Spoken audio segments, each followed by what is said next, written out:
Leucorrea está como tema, aunque realmente leucorrea es como el signo, un signo característico de algunas patologías.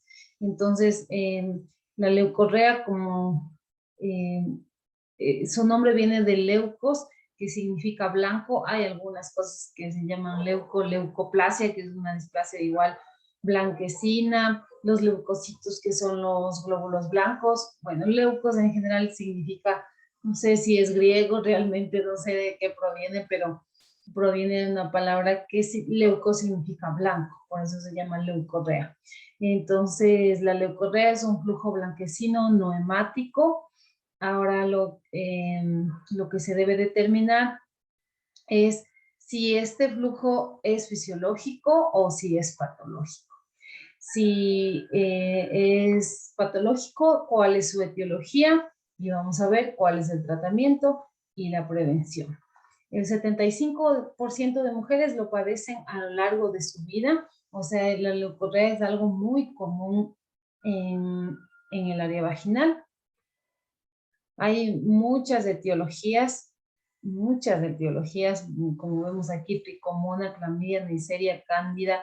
Puede ser por retención de tapón, irritación química, por el DIU, por HPV, por un trauma. Los que vamos a revisar, sobre todo las etiologías más importantes, son las 3 características que tenemos que hacer un diagnóstico diferencial. Vamos a ver la vaginosis bacteriana, la candidiasis y la tricomoniasis. Cada una tiene sus propias características, pero en las 3 hay secreción vaginal, y por eso es que como que siempre se las pone para un diagnóstico diferencial. Lo más probable, lo más frecuente, más bien dicho, es la vaginosis bacteriana, un 22-50%, la candidiasis, un 17-39%, y la tricomoniasis, de acuerdo al lugar, al lugar de prevalencia, puede ir de un 4 a un 35%. Para hacer el diagnóstico, primero debemos preguntarle a la paciente, hacer una buena anamnesis para nosotros saber las características de las leucorreas, qué color, la cantidad, el aspecto, el olor, el ciclo, si está o no, tiene relación con el ciclo menstrual, qué signos tiene asociados, si hay pruritos, si hay dispareunia, si hay dolor pélvico, si ya se ha hecho algún tratamiento previo, las circunstancias por las que inició, cuánto tiempo está con la leucorrea, los hábitos higiénicos de la paciente. Mencionamos como una causa los tampones retenidos, tampones, duchas vaginales, si la paciente nos refiere además si su pareja tiene o no tiene síntomas. Todo esto va a ser muy importante para luego encajar en el diagnóstico diferencial de cada patología.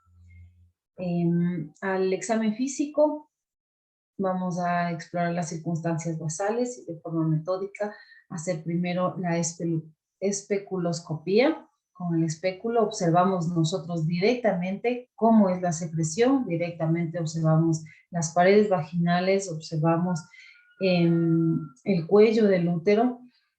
Se puede luego, hay otras técnicas, ya si es que algo encontramos al espéculo, tendremos que solicitar colposcopía. No es de los primeros exámenes, por eso está como una opción, pero realmente lo que hacemos es la exploración y la observación directa con el espéculo.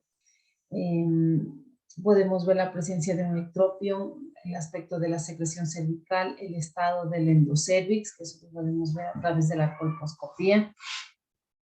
Aquí, como vemos en la fotografía, un cuello del útero que está con una secreción adherente, blanquecina. En la siguiente fotografía vemos más bien una secreción blanca, pero es más bien fluida. Es importante que analicemos las características de la secreción. Saber también que hay una leucorrea fisiológica, una leucorrea que no toda secreción necesita tratamiento. Muchas pacientes se desesperan y solicitan tratamiento, ellas mismas se colocan tratamientos seguidos comprando en la farmacia, pero eso más bien luego crea ciertas resistencias de las bacterias que siempre están en el área vaginal. El área vaginal es un área contaminada. Lo que debe prevalecer es la flora ácida, los lactobacillus, para que no se asienten otras bacterias, pero siempre hay bacterias en el área vaginal.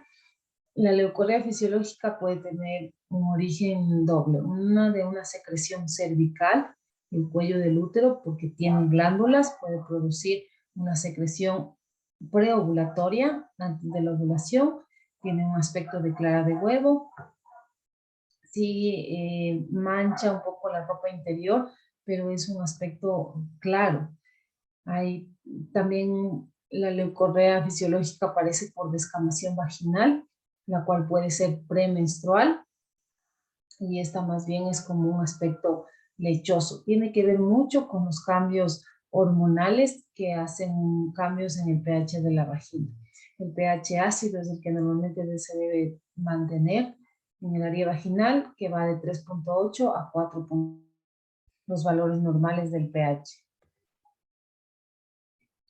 Cuando consideramos ya la leucorrea patológica, tenemos que observar las características del flujo, la cantidad, el color, el olor, si apareció después de las relaciones sexuales, si la paciente tuvo un aborto reciente, un parto o maniobras uterinas, signos funcionales acompañantes, si tiene prurito, si tiene disuria, el escozor, dispareunia, dolor pélvico, polaquiuria, si existe alteraciones en la pareja, y también el diagnóstico definitivo va a ser el frotis directo de la secreción, en donde podemos observar en seco los leucocitos, los polimorfos nucleares, si hay esporas, hifas o tricomonas. Por eso es importante al tomar la muestra hacer el gram, que nos va a determinar si son bacterias gram negativas o positivas, y también el fresco, que es la observación directa del leucocito, nos permite observar directamente leucocitos, polimorfonucleares,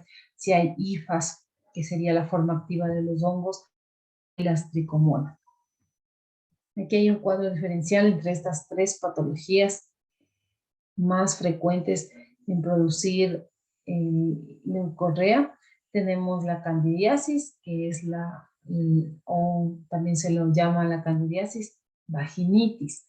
Hay que diferenciar la vaginitis, no es lo mismo que la vaginosis. La vaginosis es bacteriana, la vaginitis es micótica. Y la agente más frecuente es la cándida. El agente causal es que es un hongo.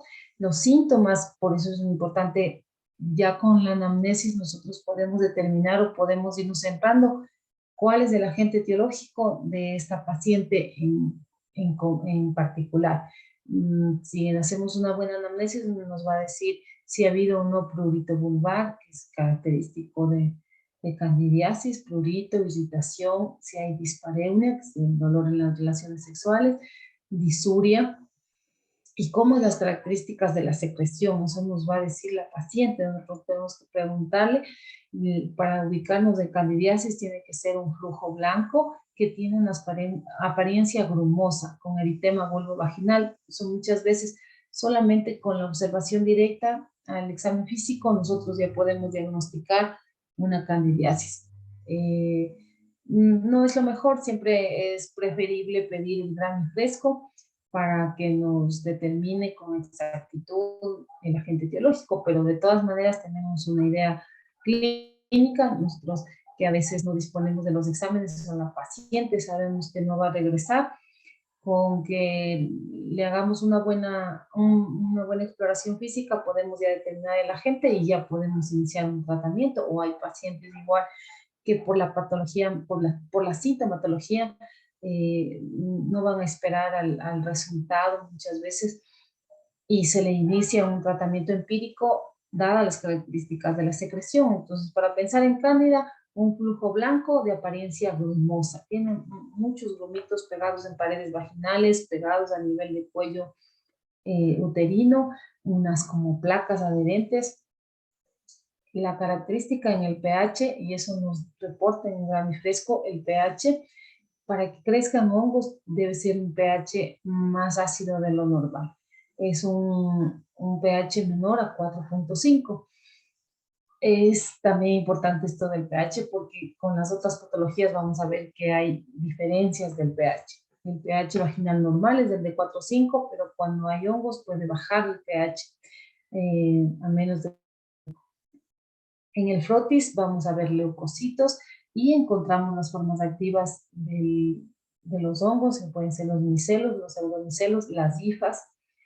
El tratamiento de la candidiasis es importante en la candidiasis, sí dar tratamiento a la paciente y a la pareja. Eso también es una diferencia con la vaginosis, porque en la vaginosis se ha visto que no es necesario o no ayuda en nada el dar tratamiento a la pareja, pero sí en la candidiasis, sí se debe dar un tratamiento tópico cuando él también nos refiere que su pareja tiene sintomatología. Los azoados es el tratamiento de elección, el clotrimazol, el fluconazol por vía oral o el clotrimazol que podemos ponerlo por vía tópica. Ese es el de elección, nos dice también en la guía, aparece el clotrimazol y el fluconazol, que es, bueno, la guía que tenemos es, por eso no la presenté la guía, porque es una guía basada en estas patologías mismo, pero en la mujer embarazada.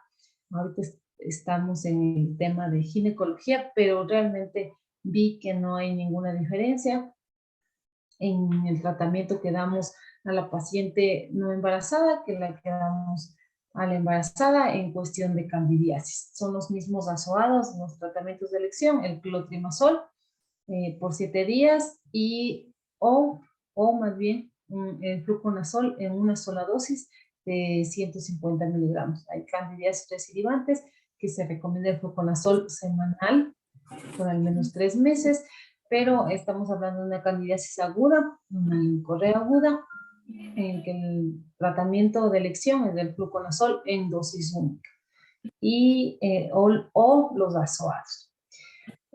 Ahora la tricomoniasis. La tricomoniasis es el diagnóstico más fácil porque el Gramifresco ve las tricomonas, que es un parásito de la tricomona, ve a las tricomonas moviéndose, ve las tricomonas activas, ese ya está hecho el diagnóstico.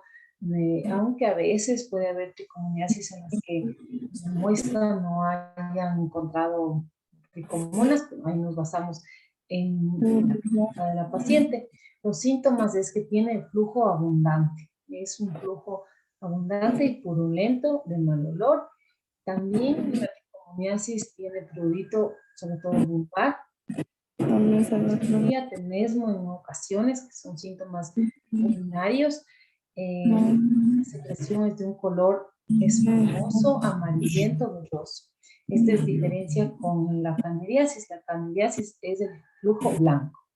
En la tricomoniasis es un blanco amarillento, incluso medio verdoso, y el flujo es abundante.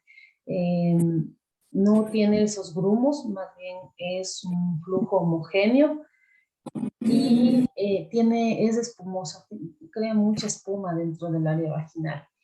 Esa es característica, igual que el que veamos nosotros a la exploración, un cuello que se llama un cuello uterino en fresa, que tiene como la fresa unas zonas eritematosas, como vemos en el gráfico. Ese cuello en fresa es típico de la tricomona vaginalis. El pH, a diferencia de los hongos, solo en los hongos el pH es menor a 4.5. En la tricomoniasis o en la vaginosis el pH está mayor a 4.5, incluso en la tricomoniasis más de 5. En el frotis vamos a ver leucocitos, protozoos, y muchas veces nos informan tricomonas activas, ¿no? Vemos el protozoo, el parásito, la tricomona móvil, que tiene los flagelos. Esa es la forma de la tricomoniasis. Tiene un flagelo, una cola. El tratamiento También el tratamiento es compartido. El tratamiento se debe dar a la pareja y el tratamiento es con metronidazol o flunitrazol 2 gramos vía oral en dosis única. Eso se prefiere para la pareja, el metronidazol o flunitrazol 2 gramos. En una sola toma se tomaría 4 tabletas, el metronidazol viene de 500. Entonces las 4 tabletas juntas se tomaría en una sola toma, principalmente eso se da en el hombre. En la mujer con tricomona se prefiere un tratamiento de 7 a 10 días, que es con metronidazol, el tratamiento de elección, pero se prefiere ese tratamiento completo de la semana. La vaginosis bacteriana, en cambio, hay algunas bacterias que causan la vaginosis bacteriana, pero siempre predomina Gardnerella vaginalis. Ese es el principal agente de la vaginosis, pero no está solo. La Gardnerella siempre está con más bacterias en la vaginosis. No, a diferencia de candidiasis o tricomonasis que tiene un solo agente, en la vaginosis bacteriana están incluidas varias bacterias, Gardnerella, anaerobios, mononucleos, micoplasma, principalmente Gardnerella. Los síntomas, el característico es ese flujo con olor a pescado podrido. Así se lo describe. Es mal olor también la tricomoniasis. En la tricomoniasis ese flujo es con espuma y es amarillo verdoso. Este más bien es un blanco medio grisáceo. Un blanco gris es homogéneo, una viscosidad reducida, no presenta el eritema de la tricomoniasis, en eso podemos hacer esa diferenciación. En la vaginosis está ese blanco gris, pero es homogéneo y no en el cuello está rosado el cuello, porque no causa la cervicitis que ocasiona la tricomoniasis. La prueba de olor de KOH positiva, ese es uno de los 4 pilares de los criterios de Amsel, que el diagnóstico de vaginosis bacteriana se hace a través de los criterios de Amsel, que uno de ellos es la prueba de olor de KOH positiva, y vamos a ver en otra diapositiva los criterios. En el frotis se va a encontrar polimorfonucleares. Ese es característico. Los polimorfonucleares aumentan cuando hay una infección por bacterias. Y en este encontramos bastante polimorfonucleares. Y otro de las características de los criterios de Amsel, que es las células clave. Las células clave son unas células, las células del ramifresco, las células de la vagina, pero dentro de ellas están las bacterias y cambian la forma. Tienen una forma con un núcleo más grande y se llaman las células claves. Ese también es uno de los criterios para el diagnóstico de vaginosis bacteriana. Muchas veces el laboratorio nos reporta así, nos reporta un pH mayor de 4,5 con células clave presentes. Ya solamente nos reporta la célula clave y ya sabemos el diagnóstico y le damos el mejor tratamiento. Ahí cuando aumentan estas bacterias, las bacterias de Gardnerella, las bacterias de la vaginosis, disminuyen a los lactobacilos. Los lactobacilos son los que mantienen el pH y por eso es que el pH aquí se altera y aumenta el pH. Y nos reporta que los lactobacilos, la flora lactobacilar está disminuida, nos puede reportar así, no es ese un criterio, pero sí nos informan también, sí nos reporta el laboratorio cómo están los lactobacilos. Los lactobacilos, en este caso, están disminuidos. El tratamiento vía oral es el metronidazol. Igual vemos aquí que es igual, comparte con la tricomoniasis, el metronidazol por 7 días. es el tratamiento de elección, y un opcional es la clindamicina.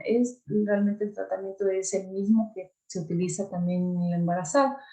Y hay, en los criterios de AMSEL también son los mismos criterios para la embarazada que la no embarazada. O sea, realmente esto aplica en todas las pacientes, no hay diferencia, porque a veces eso podría crear confusión, porque ahorita estamos viendo en la parte de ginecología, es decir, ginecología se refiere a, todo lo del área ginecológica que en donde no hay embarazo. Pero este tema también tenemos la guía en la embarazada, pero es realmente lo mismo, el diagnóstico es igual, el tratamiento es igual, no cambia. Aquí tenemos otra vez un diagnóstico diferencial, más para hacer énfasis en las características de la sintomatología, la candidiasis, que tanto la candidiasis como la vaginosis pueden cursar con prurito, pero las características del flujo son los que van a variar. Este es un blanco grumoso. En la vulva y vagina aparece eritema, edema, puede aparecer esas placas blanquecinas que se llaman Mugger, a veces pústulas en el introito, en la vulva, cuando el agente etiológico es la cándida. Puede aparecer, la cándida crece cuando bajan los lactobacilos, y eso está muy relacionado a la terapia hormonal, al embarazo, porque bajan las defensas en general. Cuando se toman antibióticos, también bajan los lactobacilos. Los antibióticos no solo afectan a las bacterias, no sé, de neumonía, si está tomando por neumonía, sino afecta en forma general, más cuando son antibióticos intravenosos. También destruyen la flora bacteriana normal, que serían los lactobacilos. Al bajar los lactobacilos, que son los que mantienen el pH, al bajar los lactobacilos proliferan, para ayudar a mantener ese pH, proliferan los hongos. Entonces, siempre que hay un desbalance, aparecen los hongos, crecen rápido en el área vaginal. No necesariamente la candidiasis es por transmisión sexual, a diferencia de la tricomonasis, en donde sí es por transmisión sexual. Pero la candidiasis no, los hongos siempre están incluso en la piel, pero estos van a proliferar cuando hay ciertas circunstancias que hacen cambiar la flora bacteriana vaginal. Incluso cuando ha habido un cambio de pareja sexual, también pueden aparecer debido al cambio de pH, puede aparecer y crecer hongos, y no precisamente porque fue un contagio de la pareja. Los hongos se exacerban en la fase premenstrual. Como complicaciones puede ser una extensión a raíz de miembros inferiores y transmisión perinatal por el canal de parto. El diagnóstico se hace por el grano fresco, en donde se ve directamente a la cándida, o las hifas o los micerios. La vaginosis bacteriana, en donde puede haber prurito, disuria, dispareunia poco frecuente, característico la secreción blanca grisácea, maloliente, olor a pescado, rara vez eritema, a veces sí, la vaginosis es más relacionada a una enfermedad de transmisión sexual, puede producir como complicación en la embarazada abortos, producir infertilidad, prematuridad, y estos son, para el diagnóstico se utilizan los criterios de AMSEL. También hay los criterios de Nugget, pero los criterios de Nugget son más bien de laboratorio. Los criterios de AMSEL son los que a nosotros nos reportan y son los que nosotros podemos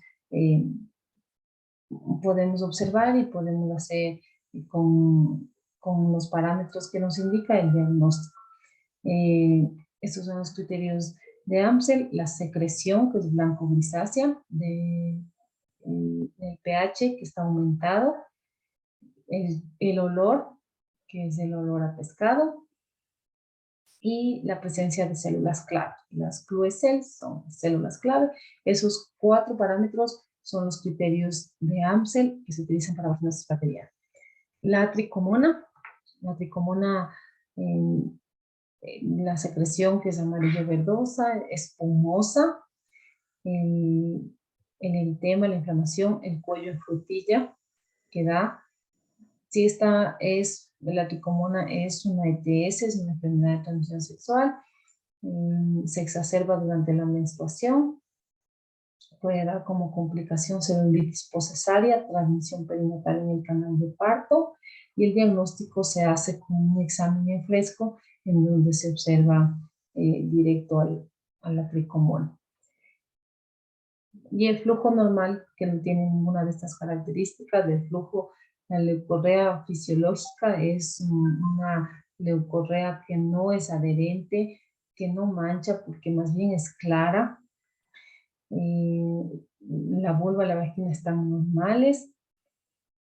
El pH está normal, un pH ácido de 4,5.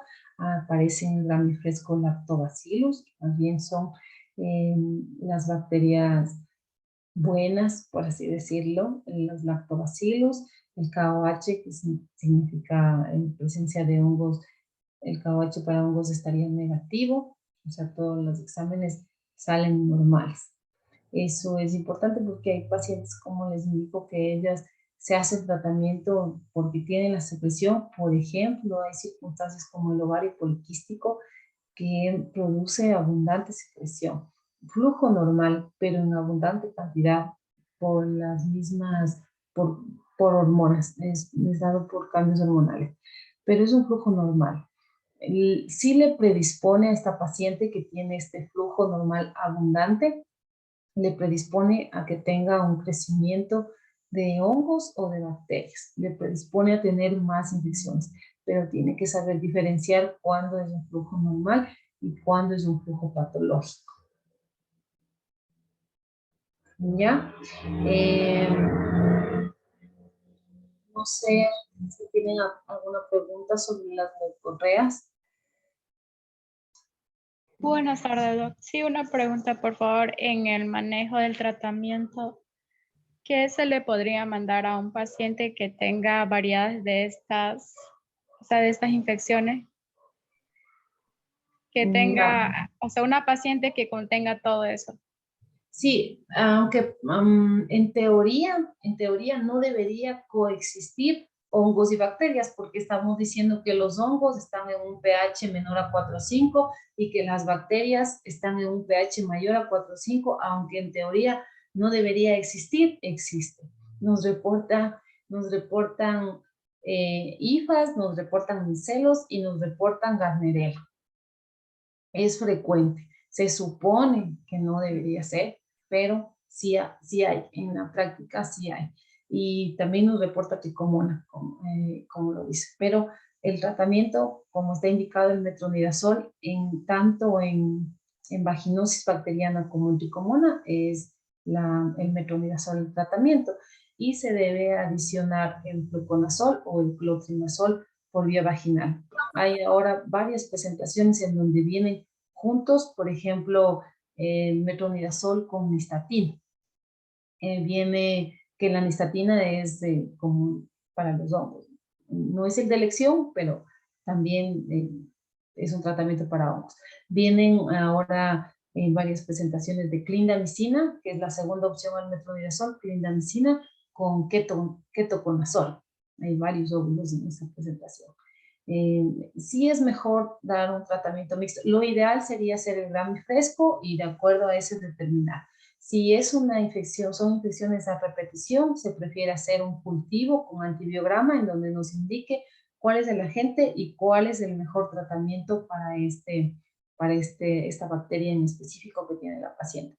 Pero no es lo primero que se debe hacer. El cultivo se deja solamente para infecciones recidivantes. El Gramifresco y determinar qué es lo que tiene, y si, como lo menciona, salen las 3 cosas, deberíamos dar una asociación de metronidazol con clotrimazol. Gracias, doctora. ¿Ya?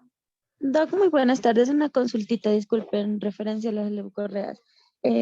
Una leucorrea que sea blanquecina, abundante, con prurito, pero sin mal olor.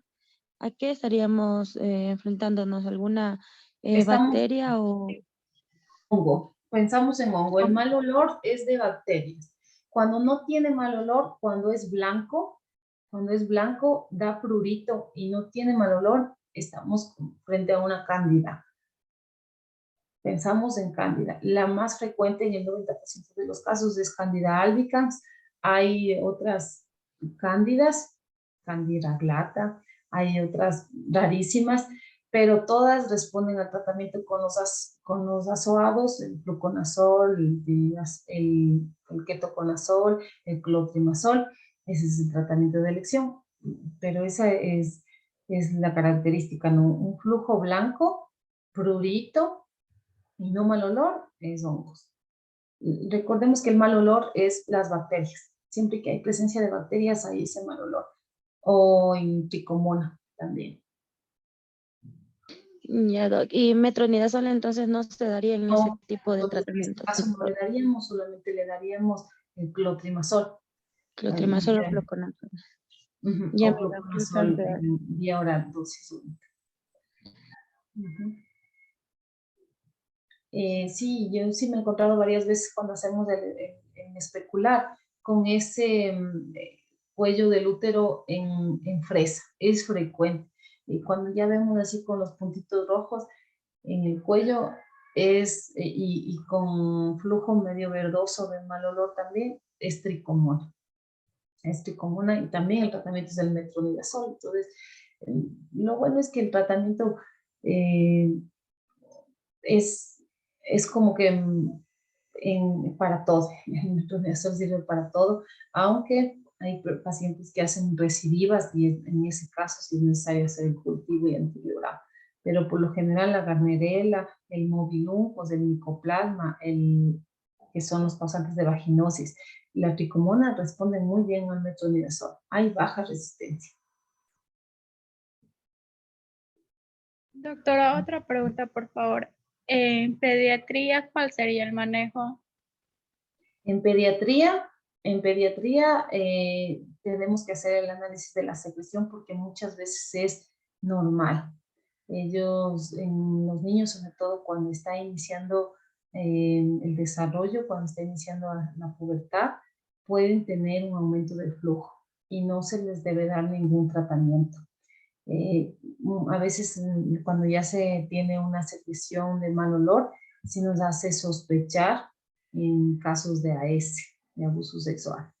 Eh, pero cuando es una secreción que mancha el interior y no es de mal olor, no damos tratamiento en las niñas. A veces sí contraen las niñitas porque van a la piscina o baños públicos, pueden contraer cándida, más no bacterias, pero cándida sí, y solamente se les recomienda dar un tratamiento tópico externo, porque a la niñita le da mucha picazón si tiene sintomatología. Solamente el clotrimazol en área genital externa, no podemos aplicarlo interno. O se puede dar también el fluconazol, también en niñas ajustando la dosis. Pero no es lo frecuente. En niñas, por lo general, no se hace nada. No se hace nada. Se ven las características de la secreción y si no hay sintomatología, no se debe dar ningún tratamiento porque probablemente es la leucorrea fisiológica. Ya, ¿Ya? doctora. ¿Quiere decir que clotrimazol o fluconazol en crema? El fluconazol hay solo en tabletas. El clotrimazol en crema. Ese se le puede poner, pero solo en área externa. Gracias, doctora. ¿Ya? Doc, una última consultita. Revisando la diapositiva anterior de las imágenes, dice que la cándida es con el flujo grumoso. Entonces, ¿también se presenta con flujo grumoso o puede ser flujo homogéneo? El flujo por lo general, lo que vemos es blanco como unas placas, incluso por fuera se puede hacer como unas placas como huevo cortado con unos grumos en cándida, sí. No es el flujo fluido. El flujo fluido ya nos hace pensar que pueden haber bacterias. Pero cuando hay este flujo fluido, si hay un flujo fluido y es claro, puede ser que sea más bien el ovular, el preovulatorio, o sea, el fisiológico. Pero si está en la pared vaginal, en los hongos vemos unos grumos, como pegado a unos grumitos. Ese es característico del blanco, no mal olor, y esos grumitos que se pegan al área vaginal. Y también en el cuello incluso puede aparecer, como mencionaba Muget, que se llama esas placas blancas en el área genital externa. Da muchísima picazón, mucho prurito. Pero un flujo homogéneo o es fisiológico o es el de bacterias. En ese hay abundante flujo y es como fluido. Ya, muchas gracias. Ya. Bueno, no hay más preguntas de leucorrea. Veríamos dolor pélvico, es el otro tema. Por favor, para que me deje compartir la pantalla.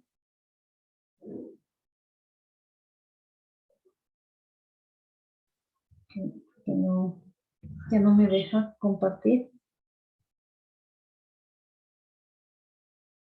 Ya, doctor. Ya. El dolor pélvico.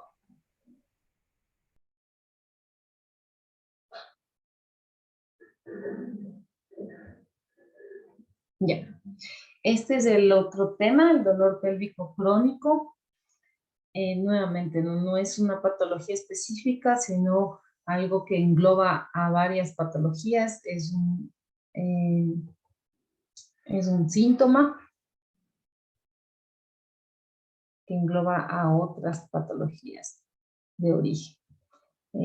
Como concepto, el dolor abdominopélvico es una entidad compleja, de difícil diagnóstico, que requiere un análisis profundo para determinar sus causas y el tratamiento más adecuado. Como están estas siglas, más bien en algunas diapositivas van a encontrar estas siglas, no poner dolor pélvico crónico, que así está mencionado en algunas guías. DPC, dolor pélvico crónico, es aquel que se localiza a nivel del abdomen inferior, la pelvis o estructuras pelvianas, persistiendo durante al menos 6 meses. Está como tema el dolor pélvico crónico, por eso más me centré en el pélvico crónico, y es el que persiste durante al menos 6 meses. Se puede presentar de forma continua o de forma intermitente. Entonces, este es el tipo de dolor que vamos a mencionar, el dolor pélvico crónico. Vamos a enfocarnos en el dolor pélvico femenino, ¿verdad? No confundirnos, estamos en ginecología, entonces vamos a centrar más en el dolor pélvico femenino. Agudo sería menos de 3 meses y el que vamos nosotros a hablar es el crónico, el de más de 6 meses. Cuando es un dolor agudo, pensamos en apendicitis, embarazo ectópico, endometriosis, un quiste ovárico que ha hecho alguna torsión. El crónico es más de 6 meses. Puede ser el crónico, el ginecológico, que vamos a hablar. Ya vamos enfocándonos más, dolor pélvico femenino, crónico y ginecológico. Ese es el que vamos a mencionar ahora. Pero debemos saber que hay el crónico ginecológico, pero también hay el dolor crónico no ginecológico que están por otras causas.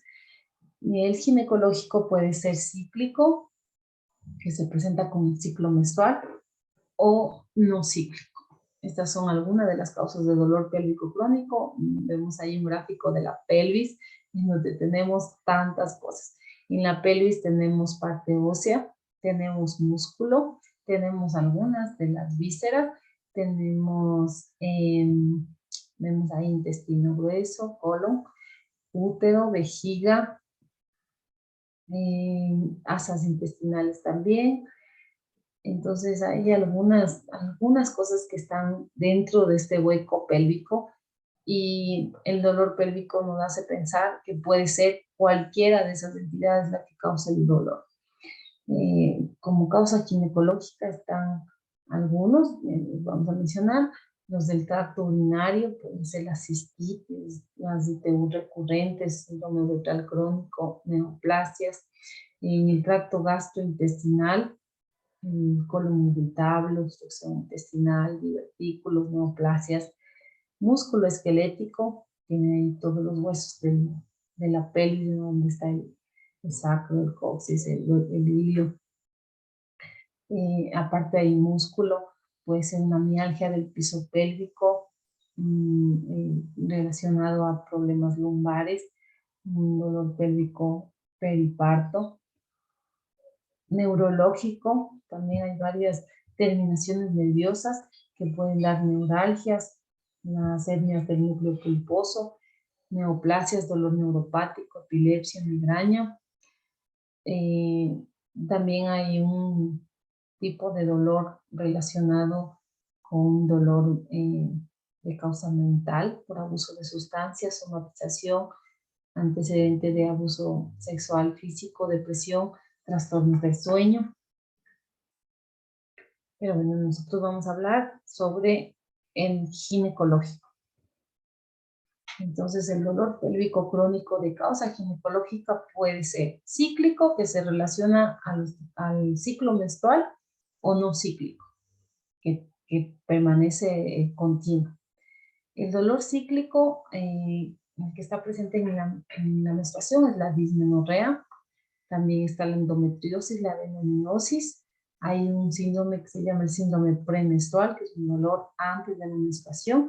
Hay un tipo de dolor que se llama intermenstrual, es el síndrome de Mittel-Schmerz. Ese es un término alemán, pero se entiende, ¿no? Mittel, de mitad de mes, debe ser la traducción.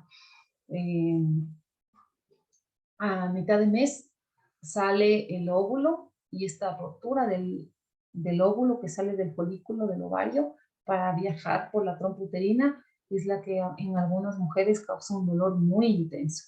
Había una paciente que iba cada mitad de mes, se sospechaba de un apéndice hasta que por fin le operaron del apéndice, porque ella iba a la emergencia cada mitad de mes y era un dolor agudo, un dolor insoportable en el área pélvica, pero coincidía que estaba a mitad de ciclo. Y siempre se pensó en apéndice hasta que ya se sacó el apéndice, entonces ya se sabe que no tiene este problema, y ya una vez sacada el apéndice es un problema menos de estar con el diagnóstico, será o no será. Las no cíclicas, en cambio, son las que pueden estar permanentes. La endometriosis, nuevamente, vemos que la endometriosis puede ser cíclica, o sea, puede doler solamente en la menstruación, pero también puede haber una endometriosis permanente. La endometriosis es una enfermedad en donde crea muchas adherencias, y estas adherencias son las que pueden causar un dolor permanente, que no tiene que ver con la menstruación. Las adherencias mismas, la epicrónica, el síndrome de congestión pélvica, en donde hay varios vasos sanguíneos, hay mujeres que desarrollan muchísimos vasos sanguíneos alrededor del útero, con unos vasos de calibre grueso, y esto hace que se llene más de flujo y haya un dolor a nivel de pelvis. También las neoplasias pueden ser ováricas uterinas con causas no cíclicas. ¿Cómo vamos a hacer el diagnóstico? Eso es algo de lo más complejo, porque a pesar de los avances en la visualización anatómica de la pelvis por estudios de imagen, tenemos ultrasonido, tomografía, resonancia, laparoscopía, pero no todos logran definir cuál es la causa del dolor pélvico. Mucho interviene una buena historia clínica. Muchos de las causas del dolor pélvico crónico van a ser descubiertos más bien por una historia clínica detallada, por una exploración física en la mayoría de los casos, y con una buena historia clínica que incluya una buena anamnesis, un buen examen físico, podemos más bien irnos centrando en la causa del dolor pélvico más que con las imágenes. El examen pélvico debe hacerse un examen completo en donde incluya un examen físico de pie en la paciente para identificar espasmos musculares, una postura inadecuada, hernias inguinales. Luego le valoramos sentada en busca de fibromialgias, hernias, decúbito supino para inspección, auscultación, palpación y percusión. Y obviamente en la posición de litotomía, en la posición ginecológica, en donde primero evaluamos los genitales externos, la vulva, el introito, la uretra, donde a veces podemos encontrar lesiones o puntos dolorosos. Debemos realizar en el examen, hacemos que puje para que identifique prolapsos en los órganos pélvicos. Hacemos el examen con el espéculo para visualizar directamente cómo está la vagina y el cuello del útero. También se realiza una palpación bimanual, la cual permite identificar el tamaño del útero. Además, permite identificar a los anexos que estuvieran ocupados por algún quiste, por alguna masa.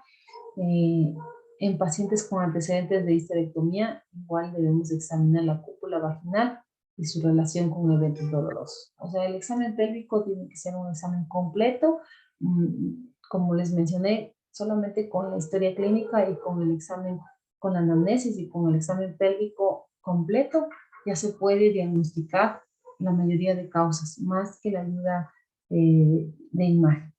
Únicamente con un buen examen físico, una buena anamnesis, podemos determinar ciertas causas del dolor pélvico crónico. Por ejemplo, si nos dice la paciente que el dolor de ella, como en el caso que mencioné, está a mitad de ciclo, y le viene el dolor intenso, también le vino en mitad de ciclo en el mes anterior, ya con eso tenemos el diagnóstico y nos evitamos hacer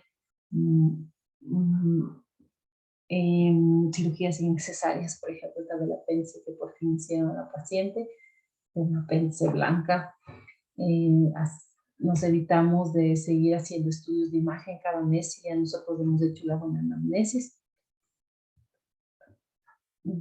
Claro que sí ayudan también los exámenes complementarios, pero ya enfocándonos en algo que nosotros estemos pensando, la causa, por la historia clínica de la paciente. Los exámenes complementarios, los de imagen, tenemos el más utilizado, que es la ecografía transvaginal, la ecografía pélvica, y la ecografía transvaginal, que es más específica, nos permite ver mucho más claro el útero y los ovarios, sobre todo en pacientes que son muy gorditas. Es a veces difícil encontrar el útero, los ovarios. Además, la paciente, cuando hacemos exploración pélvica transabdominal, para hacer la ecografía tiene que estar la paciente con una ventana acústica, que es la vejiga, o sea, tenemos que mandar a que tome líquidos, que esté con ganas de orinar, que esté llena la vejiga para nosotros observar. En cambio, en el transvaginal no necesitamos nada de eso, más bien le hacemos que vacíe la vejiga para ver claramente el útero y los ovarios.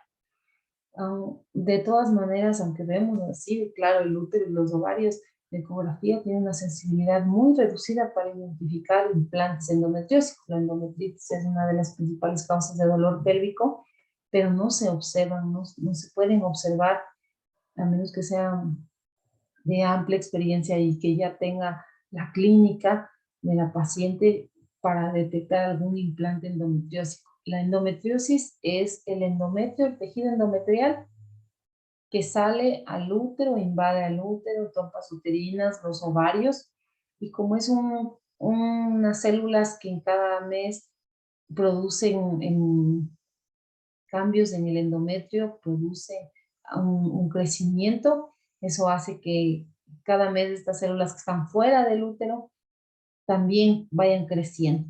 Y son unos implantes muy dolorosos sobre todo en la menstruación, con los cambios hormonales. Y es un tratamiento difícil, es un diagnóstico difícil porque el eco nos dice que el útero y los ovarios están normales, pero es que no se le ve los implantes endometriósicos que tiene. Para eso está la laparoscopía. En la laparoscopía sí nosotros ya ponemos el lente y nosotros vemos a través de la cámara la cavidad y ahí sí podemos observar si tiene uno de estos implantes endometriósicos. Más hacemos la laparoscopía cuando ya hemos descartado todo y la paciente sigue con dolor. Estamos hablando de un dolor crónico, o sea, ya tiene más de 6 meses y le hemos visto que tiene útero normal, que tiene ovarios normales, no tiene quistes, no tiene miomas, no tiene masas. Entonces ya sospechamos que esta paciente puede tener endometriosis y hacemos la laparoscopía para visualizar directamente los parches de endometriósicos. Otro examen que podemos hacer es la histeroscopía. La histeroscopía es un lente, igual que la laparoscopía, pero que entra por dentro del útero. Examina la cavidad interna del útero. Esta principalmente utilizamos cuando hay casos de miomas submucosos que crecen hacia adentro de la cavidad, o que hay pólipos que causan sangrados y dolor pélvico. El tratamiento para el dolor pélvico, el tratamiento obviamente va a depender de la causa, pero como hay varias causas, la mayoría de veces nos ayudamos mucho en los AINES. Aquí está en este cuadro dado dependiendo de la causa del tratamiento. Por ejemplo, cuando hay dismenorrea, vamos a revisar algo de dismenorrea, que es el dolor en la menstruación, los cólicos menstruales. El tratamiento que podemos utilizar son los anticonceptivos orales. Los anticonceptivos orales bloquean las hormonas, por lo tanto producen una menstruación disminuida. Solamente se menstrua 2 o 3 días en poca cantidad, y eso hace que disminuya este dolor tipo cólico de una menstruación normal. Tenemos otros como los agonistas GnRH. Los agonistas GnRH actúan en el primer escalón de nuestro ciclo menstrual a nivel del hipotálamo, haciendo que se bloquee la producción de GnRH, porque le estamos dando una extra que no logra sacar hormonas. Por lo tanto no hay LH, no hay FSH, no hay estrógenos, entonces no se produce la menstruación, y al no producirse la menstruación ya no se produce dolor. En endometriosis también ha ayudado mucho en el síndrome del intestino irritable. Los AINES, que son nuestra primera línea de tratamiento, los AINES van muy bien en los casos de dismenorrea o dolor moderado. Si no resulta con los AINES, podemos dar los progestágenos. También el fin de los progestágenos es bloquear la menstruación, anular la menstruación y con eso bloquear el dolor. En el caso de endometriosis o síndrome de congestión pélvica, hay otros tratamientos más específicos. Por ejemplo, en endometriosis, el hacer resección o ablación, quemar estos implantes de endometriosis que pueden estar fuera de la cavidad uterina, que están en trompas uterinas, que están en ovario. Un tratamiento es por laparoscopía, hacer esta ablación de estos implantes o sacar estos implantes.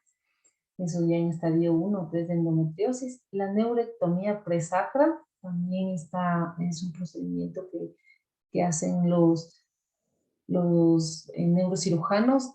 Cortan los plexos, todos los nervios que producen, si el dolor es transmitido por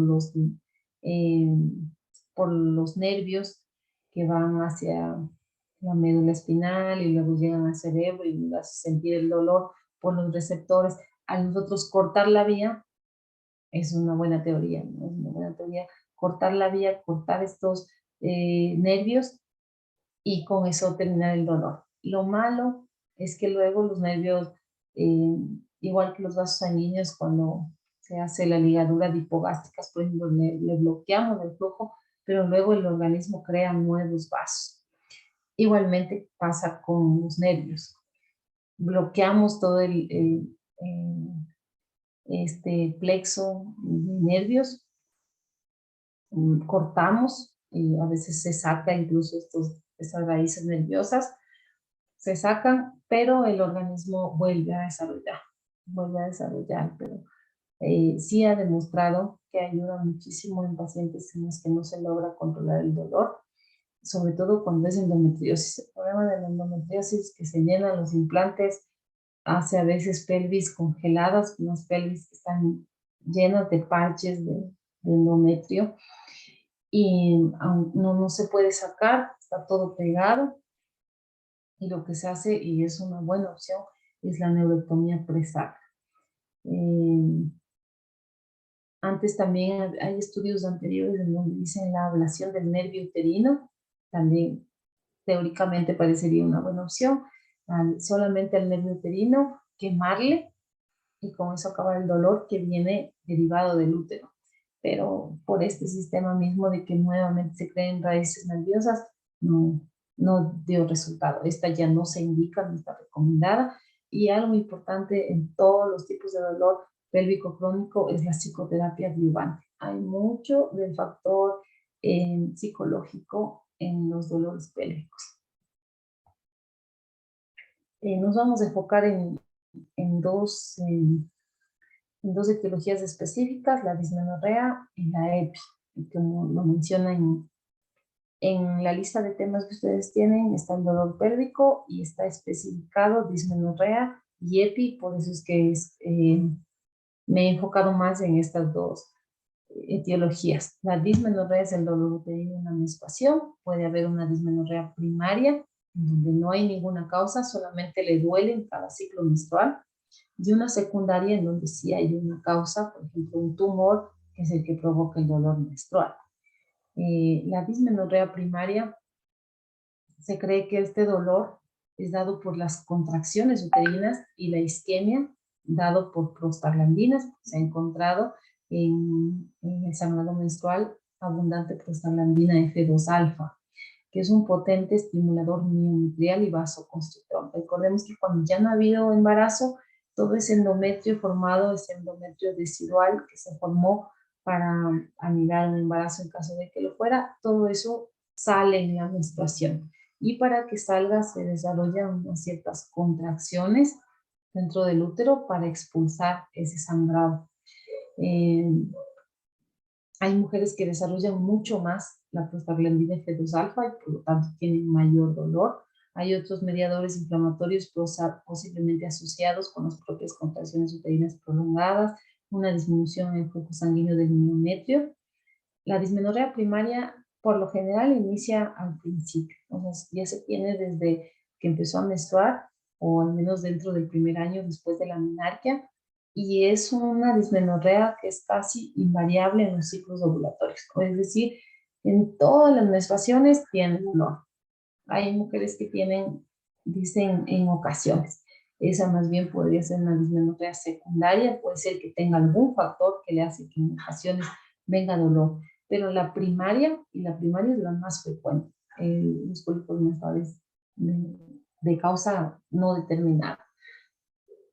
Esta casi viene persistente en todos los ciclos. El dolor por lo general comienza cuando la menstruación comienza y persiste durante los primeros 1 a 2 días.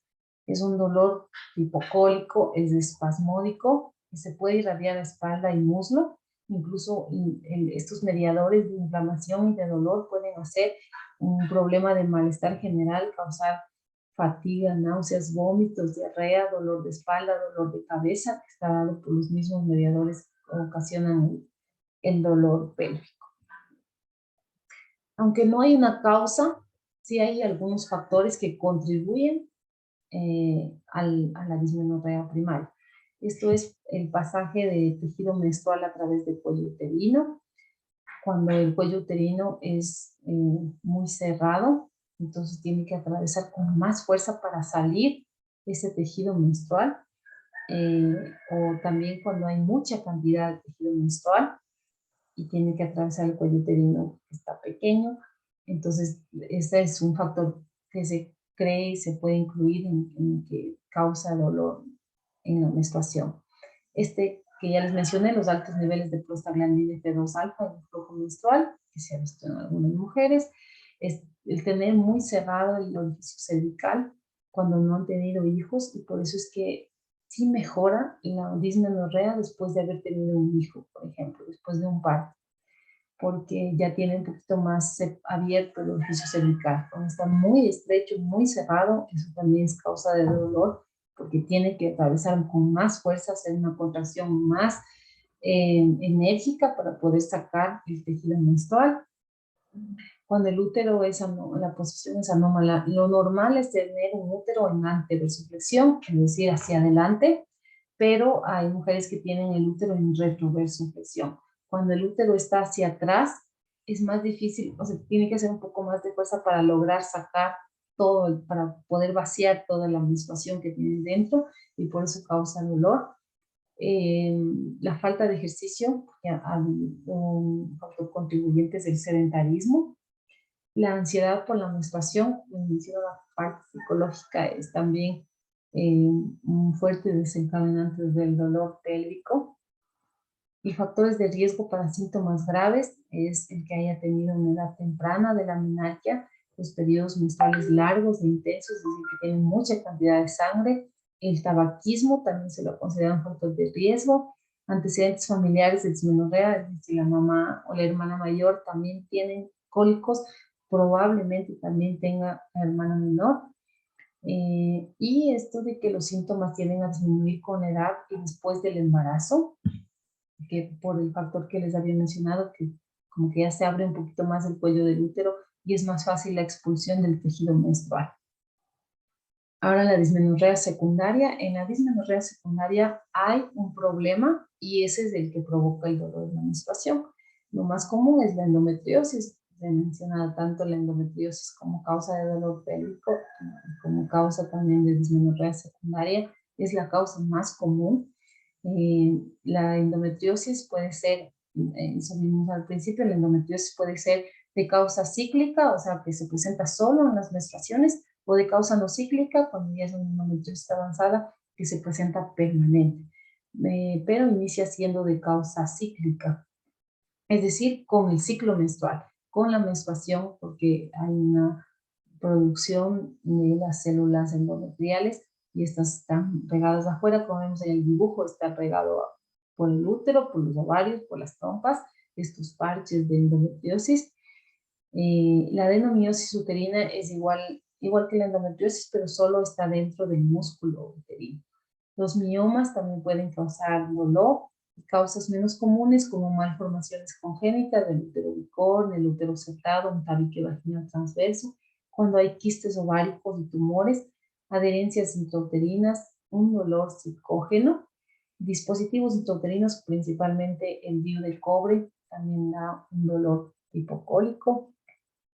Son mujeres que dicen, no, nunca había tenido cólicos, desde que me puse la T de cobre, ahora tiene el dolor. Es muy frecuente porque el DIU de cobre da mucho sangrado y acumula mucha sangre y eso hace que, como hay más cantidad, estos son uno de los factores contribuyentes de tener mucha sangre adentro, hace que haya más dolor en el momento de la expulsión del sangrado.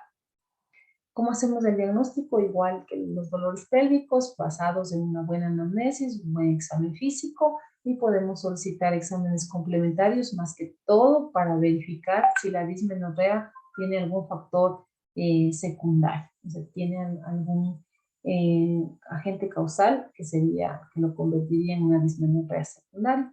Para eso hacemos el ultrasonido, la laparoscopía, la histeroscopía. ¿Qué podemos dar de tratamiento? Se sugieren como potencialmente eficaces, como medidas generales, un descanso adecuado, el que tenga un sueño regular, el hacer ejercicio, porque un factor contribuyente es el sedentarismo, el hacer ejercicio, una dieta baja en grasas, administración de suplementos nutricionales. Hay varios artículos donde menciona que los ácidos grasos tipo omega 3 ayudan a controlar la dismenorrea. No está totalmente aceptado, o sea, solamente como está en esta diapositiva, se sugieren como potencialmente eficaces. Pero como hay artículos que han demostrado que se ha ayudado, pues se lo considera ya como eficaz. Ácidos grasos omega 3, semillas de lino, magnesio, vitamina B1, vitamina E, el zinc. Y el tratamiento farmacológico está dado más al bloquear las prostaglandinas. Si vemos que el dolor de la dismenorrea es producido por una hiperproducción de prostaglandinas, entonces lo que tenemos es que bloquear estas prostaglandinas. Están implicadas tanto en la dismenorrea primaria como también en la secundaria, aunque estas tienen su factor identificado, ¿no? En los tratamientos de elección son los AINES, que bloquean las prostaglandinas, tipo ibuprofeno, diclofenaco, el FEMEN, muy conocido, que es el ibuprofeno, es un AINE que es de los de elección para la dismenorrea, pero también podemos utilizar, si no se ve con los AINES, la segunda línea serían los anticonceptivos orales.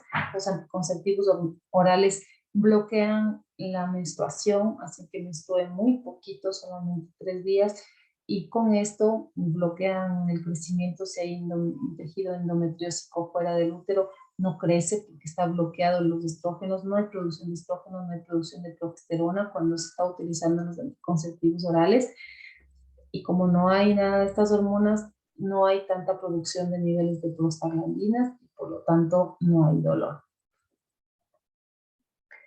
Otra entidad que les mencioné que vamos a ver es la epicrónica, que mencionan en los temas. La epicrónica, el dolor que viene de la epicrónica se debe a episodios recurrentes de infecciones del tracto urinario o daño residual provocado por episodios pasados de infección crónica. Hay una EPI, que es la enfermedad pélvica inflamatoria aguda, pero hay una enfermedad pélvica inflamatoria crónica que dura más de 6 meses, y esa es la que estamos mencionando. El dolor, que la EPI crónica ya se debe a una EPI grado 3 o grado 4, en donde ya no solo afecta a una salpingitis, o una inflamación de la trompa uterina, sino que está asociado a formación de adherencias, formación de fístulas, un daño de nervios por mediadores de inflamación o por los agentes patógenos productores de la infección, formación de abscesos, es decir, ya es una EPI que no fue tratada a tiempo y que ahora ya es una EPI compleja.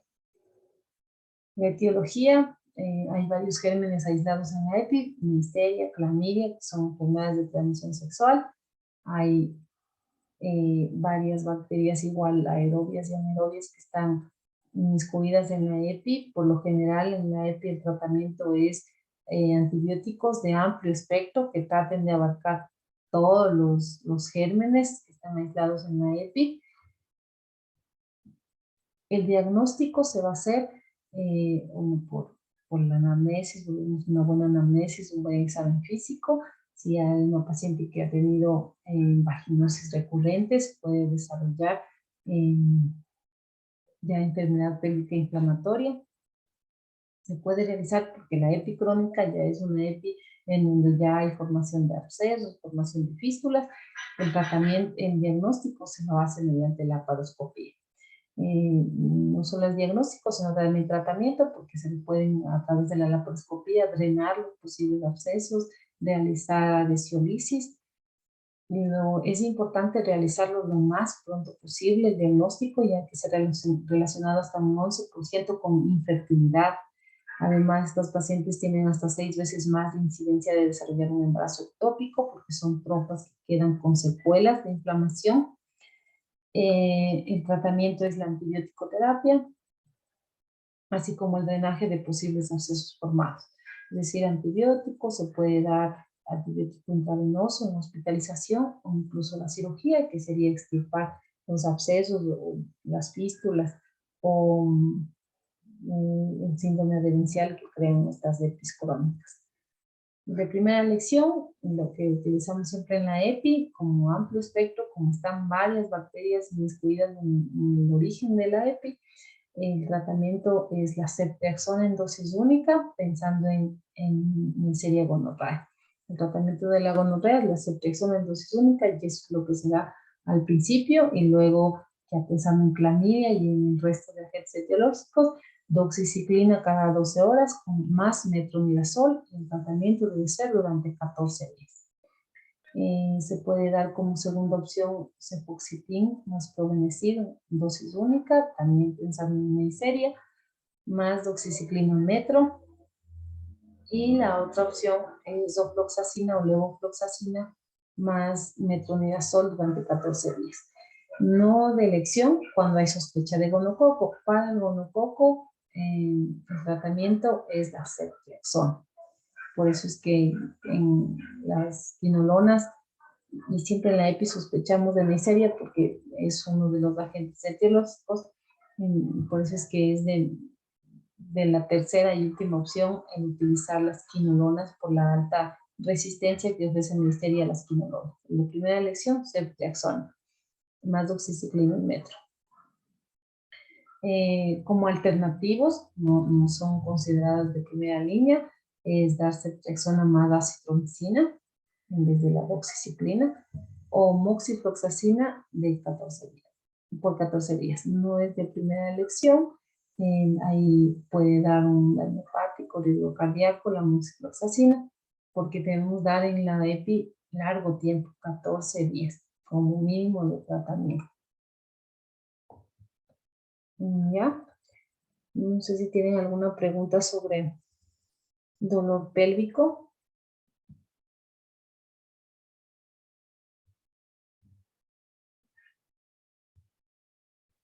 ¿Ya?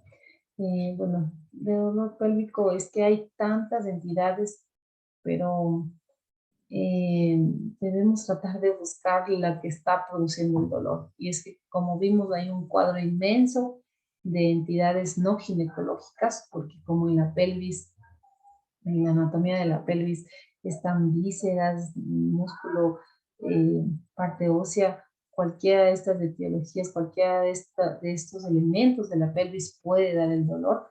Nos ayudará mucho. Hice énfasis en varias diapositivas, una buena anamnesis, un buen examen físico.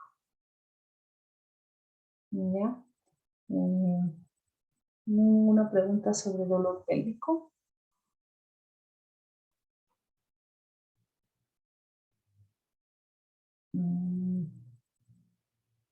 Listo. De ginecología nos faltan solo ya 3 temas, que es los anticonceptivos, que es hemorragia uterina normal y las enfermedades de transmisión sexual. Solo nos faltarían esos 3 temas para terminar con los temas de ginecología. Luego vienen los de obstetricia que son más. Pero en los de obstetricia es como que tenemos más estandarizado todo porque tenemos las guías del país y los exámenes generalmente son lo que dicen las guías. En esto de ginecología no tenemos muchas guías, no tenemos un libro base y por eso tal vez es como un poco más para perderse. ¿Ya? Disculpe una pregunta. En pacientes con enfermedad inflamatoria pélvica es necesario hospitalizarlos, ¿verdad? No, hay una enfermedad pélvica inflamatoria aguda en donde no necesita hospitalización. Hay un tratamiento ambulatorio, como es el que le indiqué de elección, de ceftriaxona más doxiciclina más metro. La ceftriaxona solo se pone un día y es intramuscular, se le pone en el consultorio dentro de salud y se da un tratamiento ambulatorio. Son criterios de ingreso cuando ya no ha respondido en 3 días, presenta fiebre, a pesar de estar con 3 días de antibiótico-terapia. Es criterio de ingreso cuando la paciente se descompensa en el examen físico, tiene taquicardia o tiene presiones bajas, está haciendo algún shock séptico. O sea, cuando ya hay descompensación de la paciente, entonces ahí aparece ya los criterios para hospitalización. Gracias, doctor. ¿Ya? Pero no es de entrada del tratamiento de elección hospitalizada. Cuando ya es complicada, cuando ya es un grado 4, donde ya hay absceso pélvico, la paciente está febril, esta paciente y no ha respondido a los antibióticos orales, esta paciente se va a ingresar. ¿Ya?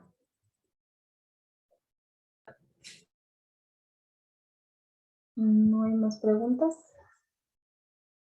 Ya, yo le avisaría entonces, Estefanía, cuando veríamos los temas estos siguientes. Ya voy a ver cuándo podemos hacer. No se olvide de nosotros. Ya, bueno, muchas gracias chicos, hasta luego. Hasta Gracias. luego, doc. No se vayan, chicos. Gracias, doc. Ya, ¿qué dice usted de anfitriona? Porque estoy yo y